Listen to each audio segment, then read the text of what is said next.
Ken Saro-Wiwa was born on October 10, 1941 in Bori, Nigeria. He hailed from the Ogoni People, a minority ethnic group whose homeland in the Niger Delta was rich in oil resources.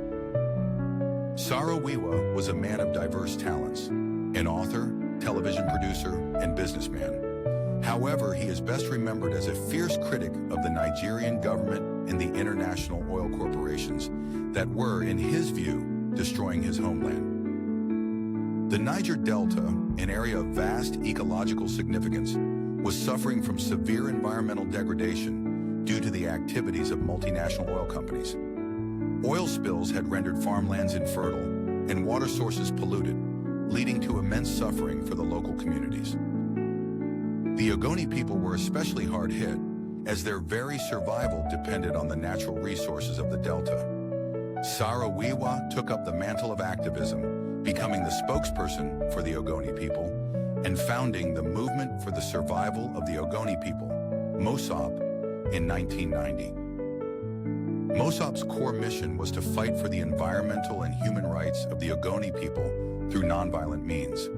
Saro-Wiwa's eloquence and determination soon brought international attention to the plight of the Niger Delta.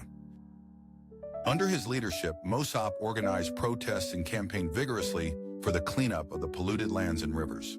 They demanded that the Nigerian government and oil companies like Shell take responsibility for the environmental damage and provide adequate compensation and remediation. Despite his peaceful approach, Saro-Wiwa's activism put him at odds with powerful interests. The Nigerian government, which had a vested interest in the continuation of oil production, viewed him as a threat. On May 21, 1994, Saro-Wiwa and other Ogoni leaders were arrested and accused of inciting the murder of 4 conservative Ogoni chiefs, charges widely regarded as trumped up. Following a controversial trial conducted by a special military tribunal, Saro-Wiwa and 8 others were found guilty and sentenced to death. Efforts by international human rights organizations and global leaders to save them were in vain. On November 10, 1995, Ken Saro-Wiwa and his co-defendants were executed by hanging, sparking international outrage and condemnation. Saro-Wiwa's legacy endures. His writings, which eloquently depicted the beauty of the Niger Delta and the sufferings of its people, continue to inspire new generations of activists. His nonviolent campaign against environmental degradation has set a precedent for grassroots movements worldwide. Today, the struggle for environmental justice in the Niger Delta continues, buoyed by the memory of Ken Saro-Wiwa, who paid the ultimate price for speaking truth to power.